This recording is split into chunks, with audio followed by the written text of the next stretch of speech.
Final segment of the Notre Dame segment of the show, the Notre Dame part of the show, is questions, matchups, bold predictions. This is kind of where we have some fun here, guys. And there are some questions about the safety room, and we have kind of touched on some of them here and there, but we definitely want to get them all into one area and talk about the questions that we have going into the fall and into the 25 season. And considering we don't know who's going to start and we don't know what the rotation is going to be, there are definitely some questions. And the first question is actually about the guy that we know is going to start, and that is Adon Shuler. And we kind of talked about this a little bit earlier, Trev, but Adon Shuler, can he take that next step? Obviously, his physical maturity, his physical play, and all of that, his leadership, being a leader of the second. He didn't have to be a leader of the secondary, last year, because Xavier Watts was right next to him. He didn't have to do that. Well, Xavier Watts is now down in Georgia doing his thing in Atlanta, and now Adon Shuler is left behind. And can he step up and be the man? That's a big question moving forward. Yeah, I mean, the last couple of seasons, really outside of 2022, Notre Dame has had a guy in the safety room. Really going back, 2018, you think they had Alohi Gilman and Jalen Elliott. They come back in 2019. You also had Kyle Hamilton. Kyle Hamilton was your guy until 2021, and then he was gone. 22, a little bit of a question mark. Xavier Watts was coming into his own, and then obviously we know what happened. Thought it was going to be Brandon Joseph, yeah, but he was not that guy. Nope. And then Xavier Watts emerges in 23 and 24. He was your guy. And Adon Shuler is next in line to take on that role. There are aspects of his game where he is already kind of the guy in the safety room. We alluded to it earlier. Last spring, you guys saw him pulling veterans aside and letting them know in a coaching manner, not a demeaning manner, of what they did wrong on the play, how to correct it, the proper way to read it. So there's aspects of his game that is already kind of there. It was coaching, but it was intense. It wasn't like, hey, fella, just wanted to go over with your problem. Yeah, it was, you know what you're supposed to be doing. It was intense. It was like, it was getting on him, but it wasn't like, he was getting like, you dumb man. It wasn't anything like that, but it was intense. It wasn't like excuse me, sir, do you mind if we chat for a second about what you did wrong on that play? He got after a little bit. Yeah, no, absolutely. And that's the stuff that you love to hear. Now it's, can you be that guy in the safety room that week in and week out can be the dependable person in that moment, in big games when the lights are the brightest? We've seen it in spurts. Vince, to your point, now that Xavier Watts is gone, can you be that person from, game 1 to game 15 or 16? And that's, the big question for Adon Shuler coming in. Yeah. For me, I don't have any questions about the leadership aspect of it. It's, can you be the playmaker that Xavier was? And can you maintain your level of play now that people are now looking more at you than they were a year ago? Adon will be a great leader, but does the leadership impact his playmaking ability? Can he take his game to another level? All those things factor into, or is he just one of those guys that just grows up fast and then just hits his peak early and then just kind of stays there? If he does, that's fine. He's still a good football player. If all he does is repeat what he did last year, he's a good football player. Not everybody progresses every single year, and so that's why it's still a question of what else is in the tank for Adon as far as a player. I think it's a fair question. Speaking of what's in the tank, I think another question that we have to ask going into the fall is about Jaylen Strowman and what he's going to be able to bring to the table and how quickly he's going to get up to speed, especially coming off the injury, all of those different things. He was brought in. He's a fifth-year senior, right? So he was brought in here to be in the rotation, to be potentially a starter, depending on how things shake out. That's the expectation.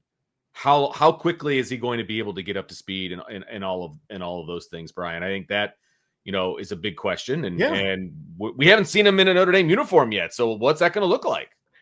Well, I think those are all great questions, and that's going to have a big impact on how good the safety room is. You need Jaylen Strowman to at least be a good part of your rotation. You need that. If you lose that, if you don't get that, then all of a sudden we're talking about a very inexperienced safety room. I know Luke Talich has played a lot of special team snaps, but running down on kickoff is not the same as trying to cover Miami's receivers or BC's receivers or Texas A&M's receivers or guys like that. It's a very different animal. And so I think you need Jaylen to kind of force his way into the rotation. I do. I think that's a very vital part to this team having success in the secondary is him being the run defender he was a couple years ago, being healthy, and then showing that he's got coverage skill. I think it's part of the reason he left Virginia Tech is, look, dude, I'm just a one-trick pony here. I need to be able to play in a system that allows me to do everything. And the Notre Dame secondary, certainly, the safety position, certainly, you just can't be a run stopper only at Notre Dame. You've got to be able to do a little bit of everything. Some guys they may use more in a certain role than others, but you got to be able to do it all. Yeah, I think Jaylen Strowman's emergence in fall camp is really what's going to establish the floor of the safety room, because that's the unknown. And I'd say that's the biggest unknown, because it's a lot of projection of, hey, look what he did in 2023. And, Mike Mickens wouldn't have went out and got him if he didn't have faith. And all of those things can be true, while also saying it is an unknown of how he's going to get adjusted. We're going to find out really quickly what his absence in the spring meant. It's either not going to be that big of a hiccup because he was a part of team meetings and a part of install, but not on, a part of the on the field type of game. So we're going to get that answered really quickly in fall camp. I don't think it's going to be that big of a hindrance, but it's still a question because we don't have the answer to it. One of the guys we talked about earlier in Luke Talich, and he's like the second oldest guy in the room. And, again, for Notre Dame. Yeah. He's actually the oldest. Well, yeah, that's been on the roster. He played more than Adon Shuler did as a freshman on spec. He's been so like Luke Talich is not a redshirt sophomore. He's a true junior eligibility wise, because he was a starter on special teams as a true freshman. Yeah, Adon was not. Right. So he's been here. He's been around. It's kind of a make or break season as far as if he's going to be at safety, right? 100%. Like if he's going to be a starter at safety, or if he's just going to be, I don't want to say just going to be, because I don't want it to sound like I'm undercutting what his role has been up to this point, because they thought enough of him that they didn't redshirt him. I guess that's ultimate compliment, right? And so is he going to be more than that and be a starter on defense, or is he going to continue that role?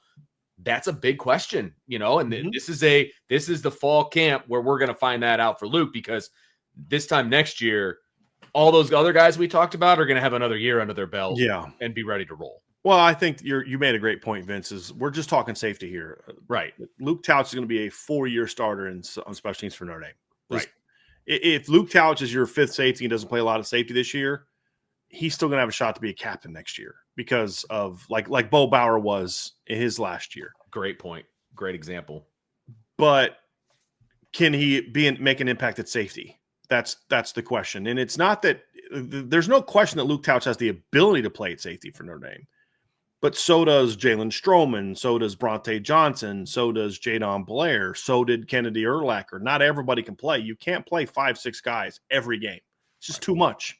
There's some games you can do that. Purdue, hopefully. Navy, hopefully. I shouldn't have said that about Navy, because now they're going to make me look stupid for saying that. But you just hope that there's those blowout games where he's able to get on the field, like Florida State last year.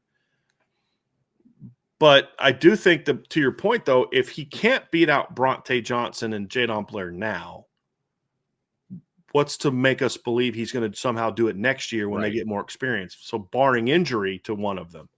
So I think your point is fair for safety, that this is a bit of a make or break year for Luke Talich to become something on defense, whether it's a rotation guy, whether it's a starter, whether it's a heavy rotation guy, a light rotation guy. We don't know the answer to that, but this is a very important period for Luke, because you are battling with younger players outside of Jaylen Strowman. So okay, even if you don't start, Jaylen Strowman does, that number 3 guy is still going to play a ton. And if you don't have that role, that means you got passed up by somebody younger than you. It's not possible that somebody older than you passed you up for the number 3 spot. You might get passed up for the number 2 spot, meaning when I say 1, 2, 3, I'm talking about Adon's 1, who's 2, who's 3, that kind of thing. So the number 2 guy is going to start. The number 3 guy is going to be that rotation guy.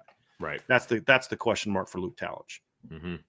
Yeah, no doubt about it. And Trev, kind of along those lines, giving guys extra years and all of those kinds of things, what are we going to get? What is Notre Dame going to get from the next group down, right? As far as age is concerned. So some of these younger guys that we already talked about, what are they going high to ceiling get? guys? Yeah, the high exactly. Yeah, right. Absolutely. What are they going to get from those guys for the 24 season? I feel like we're talking and why about, does it matter? Yeah, right? Like 100%. Yeah, I feel like we know what their ceiling is, and their ceiling at Notre Dame, what it could be. Can they start knocking on that ceiling a little bit in 25, or is that a 26 conversation? So like, what are they going to get from those guys this year? Yeah, absolutely. I mean, the young guys in the room, specifically Tate Johnson and Jadon Blair, is what going to take this safety group to a good group to an elite group. That's fair. And because you think about if Adon Shuler is just who he was last year, good safety room. If Jaylen Strowman's able to replicate what he was at Virginia Tech when he was healthy, it's a good safety room. But that's kind of the difference between what Notre Dame was in 2023 at safety and then what they were at 2024 at safety. Then, once you start to unlock the depth in the room, I am of the belief that Notre Dame is going to rotate a little bit more, because as of right now, they don't have a Xavier Watts on the safety depth chart that should be on the field 93% of the defensive snaps.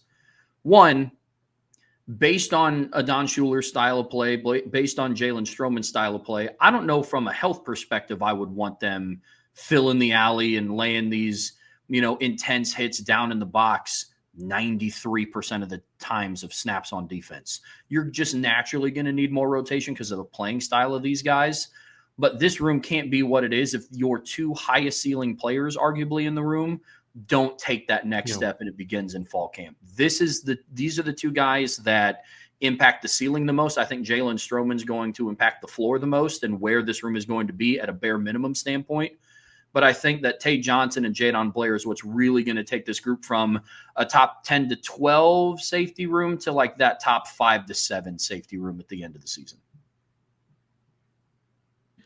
The final question is, I'm sorry, I think that's a great point. Oh, yeah, hit it. I think, Trev, they don't need those two guys to have a top 10 safety room. They need one of those two to break out at least if this is going to be a top 5 safety room. Yep. I think that's a great point. This final question is, it might shock some people. I'll just say it. It might shock some people based on who is not in the room that was in the room last year, right? In Xavier Watts. Oh, yeah. You know what I mean? But the final question that we want to kind of toss around here is, Bryan, can the safety position actually be better in 2025? So you started that intro, and I'm like, well, I came up with the questions, and I don't remember any of them being, like, shocking. I was like, I thought they were pretty fair questions. Like, I think if you went up to the average Notre Dame fan and been like, look, Xavier Watts is gone, they're going to be better. I'm like, okay, yeah, that makes sense. Like, I get it. I'm laughing because, like, in my head, I'm not thinking that's that shocking. But then when I hear you say it out loud, like, a room without Xavier Watts is going to be better. Like, okay, yeah, I get it. Okay, that's a bold claim. It is a bold claim. Yeah. That's the question mark. And it's not so much, okay, they're going to have someone that's going to be better than Xavier. It's about the room as a whole. Is Adon Shuler improved? Is the other position this? Is the third guy that?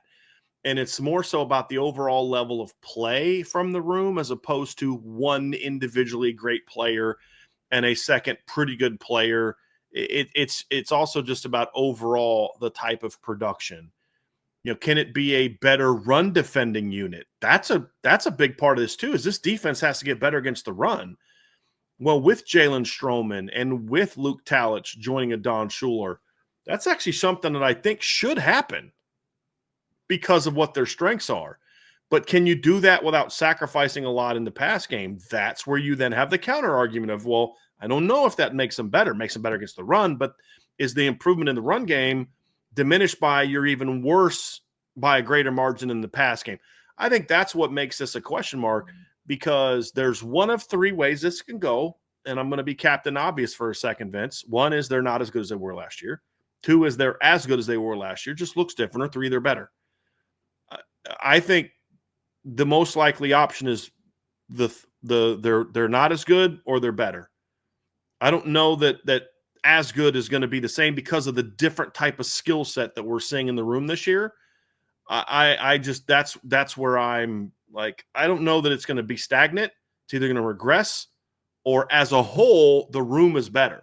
Even if you don't have that one individually great player that you had. I mean, like Xavier Watts is one of the best to ever do it at Notre Dame at safety. Like that's just a fact. And statistically, it's a fact. Mm-hmm. He was a 2-time All-American. Right. The hardware. The last Notre Dame DB to do that was Todd Light, who played corner.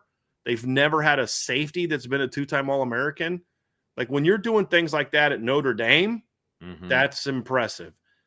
But just because he's not there doesn't mean your room as a whole can't get better.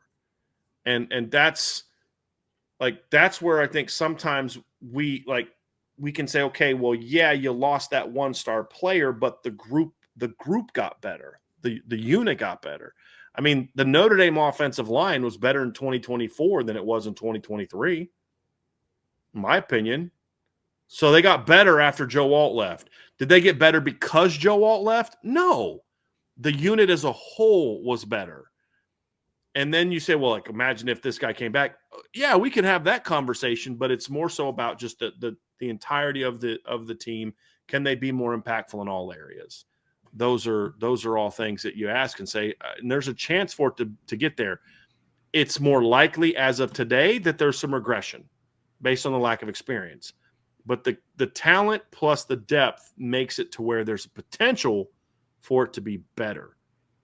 And that's one of those questions that we're gonna find out. Yeah, absolutely. It's exciting to talk about. Because two things can be true. It is true right now that they don't have a proven commodity in the room that can have the same type of game impact that what Xavier Watts had, the clutch factor, the big play, lights of the brightest type of moments.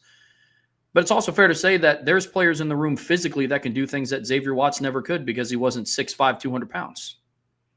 And that's the exciting state of what this room is, which is why it's not a ludicrous question, but it is still a question because we got to see him do it. I can't confidently say, yes, they will be because they have a 6'4", a 6'2", a 6'5", and a 6'3" safety. But it's possible, that's what's crazy about this conversation. Yeah, it is. It was kind of funny looking back when you're putting the depth charts together and you're thinking about different parts of the team and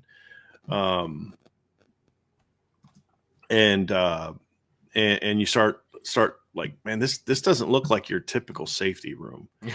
Like this isn't what we normally see. And we didn't pull up a depth chart for this particular show. But I'm actually going to bring it up now because I just think at this particular time, it's just kind of hilarious to kind of look at it. But when you look at this safety depth chart, it's like, is this like a backcourt for the basketball team?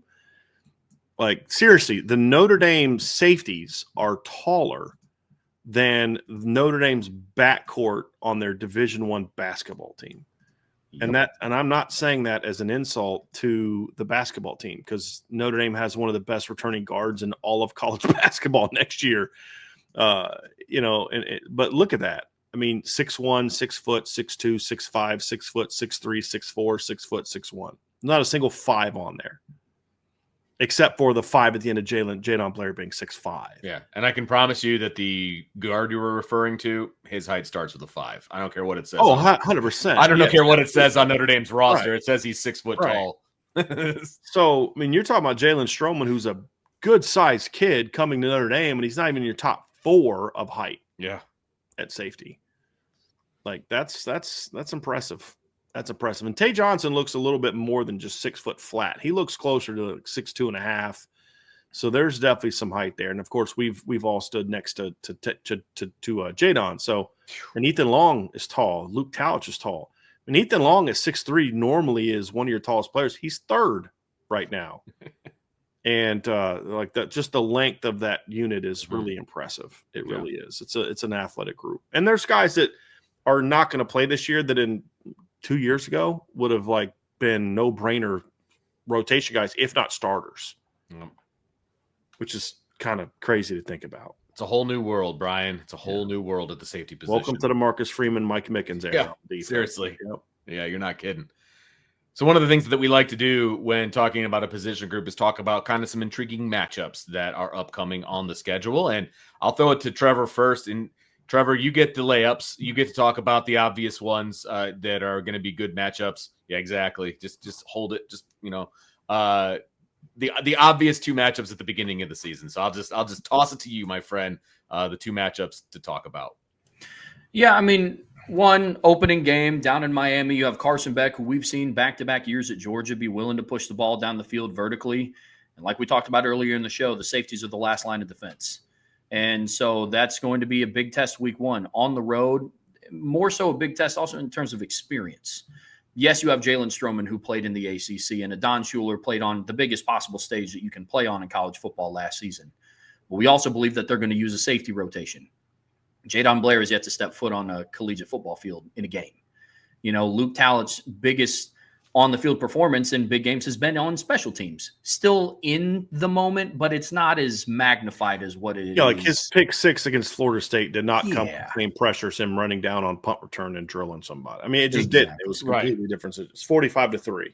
It's like exactly. Okay, but he has performed in both scenarios. It's just this is a different scenario. Yeah. Yep, it's just a different beast. And then with Bronte Johnson, it's the same discussion of, yes, he played in moments. Once he got healthy last season, he worked his way into the two deep at corner.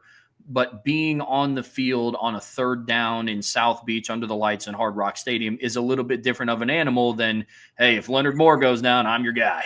You know what I mean? Different. Very different. And then Texas A&M is also in there as well. One, it's home opener. You're under the lights again against a team that you faced last season. But this is now an offense that now has skilled players that fit what the offensive coordinator wants to do. And I think that's going to be an interesting dynamic this season with Colin Klein. Home openers haven't exactly been a wonderful thing for Notre Dame and Marcus Freeman's tenure. No. They're 1-2, and their only win was over an FCS program. Correct. So, yeah. Correct. And they haven't exactly lost to Ohio State and Alabama in their home openers. It's Marshall and I don't even want to say it. I can't say it. And the other one. And the other one. But it's going to be a big test because it's not very often do you kind of find a lot of answers out about your team in back-to-back games. And I know it may sound like a broken record through some of the position previews we've talked about, but Notre Dame has a unique opportunity in front of them to answer a lot of early season questions in back-to-back games. A lot of it is, you know, you got Ohio State who opens up against Texas, and then you kind of play a bunch of and then like in game 4 or 5, it's okay, now they get tested again. For Notre Dame, you have to wait 14 days. Right. And there's not a game in between those two. And so I'm really excited to watch that unfold. But yes, those two are going to be some of the biggest, but I know that we have some more coming at the pipe as well. Yeah, I think when you look at the safeties, there's two big games for me, and they're back-to-back, and it's NC State and USC. And for NC State, it's good luck covering Justin Jolly. Like, that's your assignment for the week. That's, to me, and you could even throw Boise State in there as a 3-game stretch because they've got the Louder kid, the big old tight end, and the safeties are going to be matched up against him at times. So I think that stretch is also going to be important. And just as cover players, I think that stretch is going to tell us a lot more about this unit even than the first 2 games. I think the first 2 games, guys, for me, it's more about showing yourselves. We know nothing about you. These are big games, big moments. You're going to step up and be playmakers. I don't think the matchup is as challenging for them, the uniqueness of the matchup.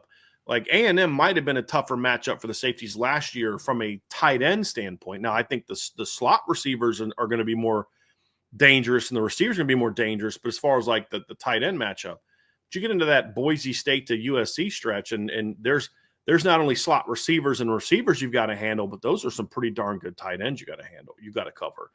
And then with USC, there was a lot of mistakes from the safety room last year, some of which that made people think the cornerbacks were the ones messing up. They've got to play smarter football. And then obviously Laken McCree is not the tight end that the other 2 guys are from a volume standpoint, but he's a clutch guy. He's a guy that I think when that offense is humming is going to be more of a crucial playmaker in certain situations. And you've got to be able to step up and handle him too. And then, of course, in the run game, those teams present some unique matchups as well. So I think that's the next stretch for me that's going to tell us a lot about how good the safety room is going to be for Notre Dame. Anything else jump out to you, Trevor, on the schedule?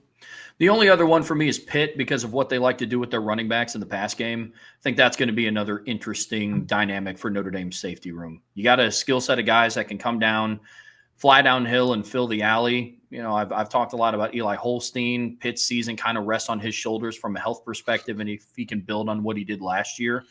But if so, they have returning experience at wide receiver. I know that's going to be an interesting test for them, but for me, it's around what they bring back in the backfield. I know we talked about Notre Dame safeties need to be a little bit better in run support this year. And Bryan and I both believe that Desmond Reed is one of the top 5 running backs returning in college football next year, let alone on Notre Dame's schedule. So that one's going to be another test. A little bit different than what the USCs and NC States and Miami's and Texas A&M's are going to present, but that'll be a different type of test and colder weather on the road against Pitt at the end of the year. That's going to be another big one. It's time for one of my favorite segments of the show, and that is the bold predictions. And anybody that's here for the first time or listening for the first time, bold predictions is something that we like to do about each position group, and it's meant to be rooted in reality, but it's also supposed to be fun. These aren't things that are necessarily that we're not guaranteeing that they're going to happen or anything. These are bold. They're bold for a reason. And some of us, do a good job with that homework assignment at times, and some of us don't. And that's just, kind of how it goes. And I'm just going to throw that out there. But it's time. It's time for bold predictions, guys. And I know that sometimes we do team ones, sometimes there's individual ones, sometimes there's both. I don't know what we're going to get. So I'm going to throw it to Trevor first, and you get to do your bold prediction first, sir.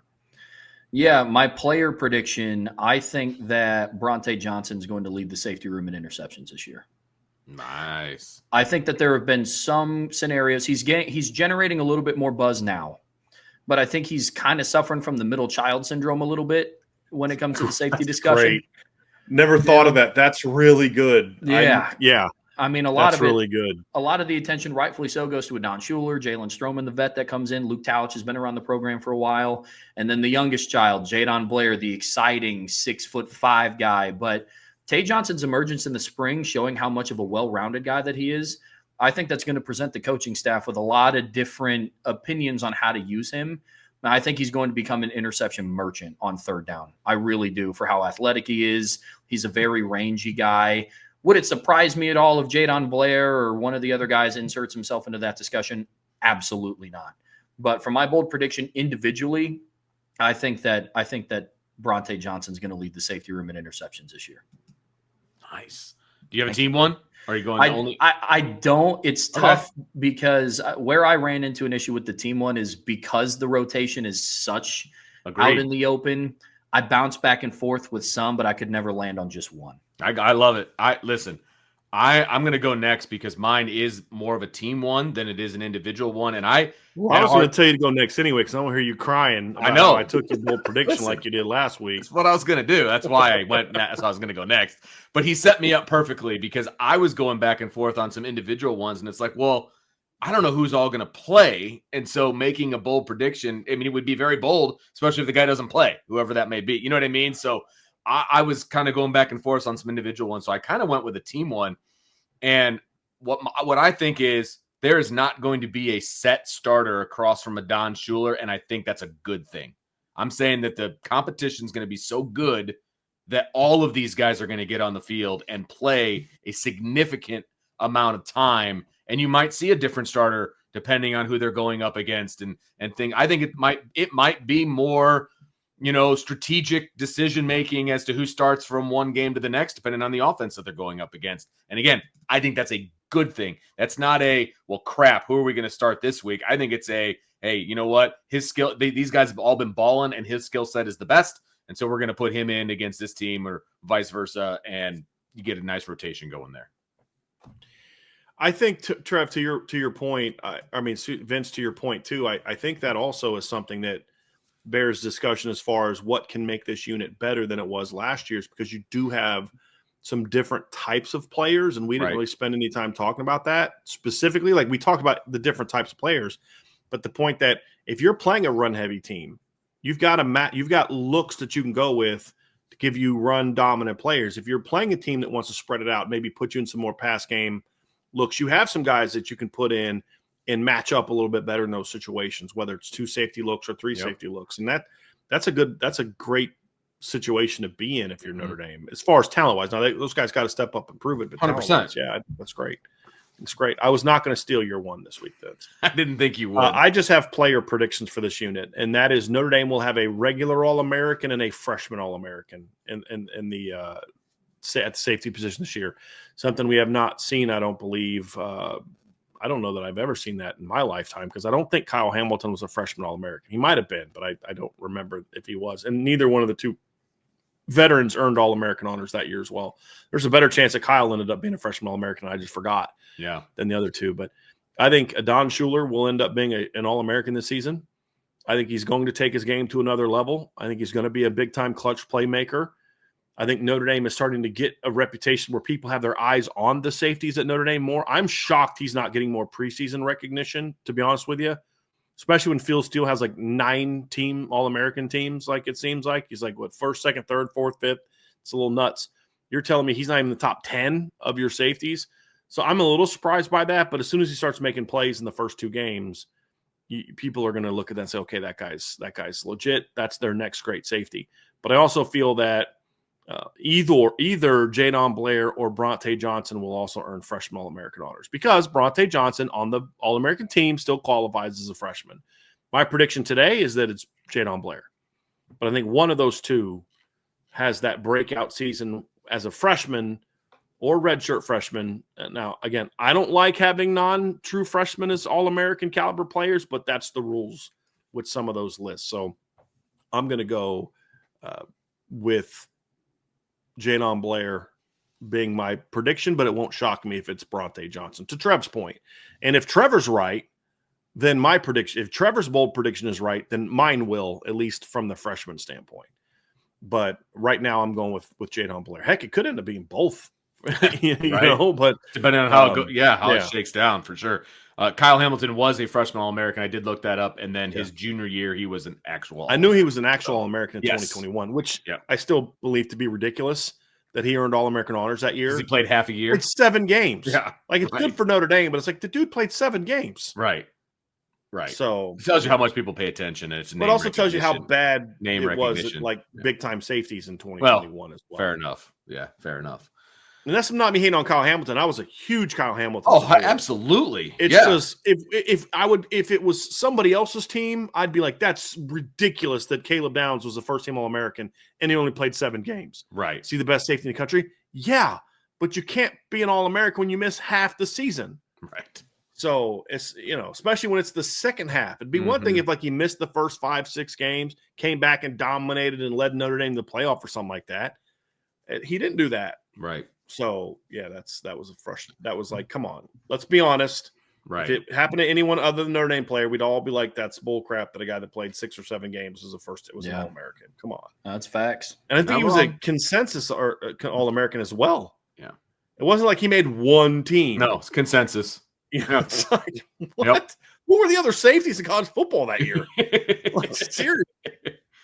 And then the year that he played a full season, he was just all ACC. He wasn't an All-American. He should have been an All-American that year. But so it's like, So maybe they felt bad about screwing him out of one in 2020, so they gave him one in 2021. It's like the Bobby Bowden rule. A mea culpa. Hey, we should have made you an All-American, because he was a much better all-around player in 2020 than he was in 2021. 100%. Yeah. I mean, just go ask Cincinnati. Right. Seriously.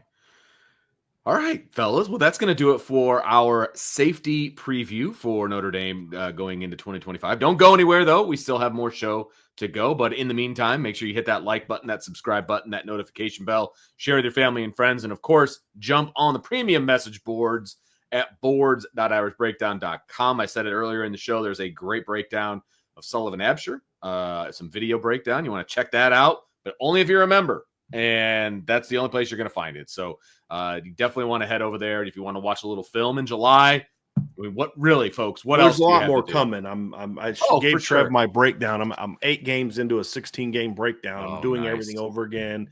I've learned some things about the Notre Dame run game, about what they call not what they call certain things, but like, they've got a little bit more to their run game than we thought going into the season. Gotcha. So I'm going to break that down statistically with video and all that kind of stuff. So it's going to be awesome. There's only one place on the planet where you can find that information, and that's at our premium message board at boards.irishbreakdown.com. Now is the time. Do not wait. Do not hesitate. That is where you want to be. So definitely check that out, everybody. Appreciate you hanging out with us. Stay tuned.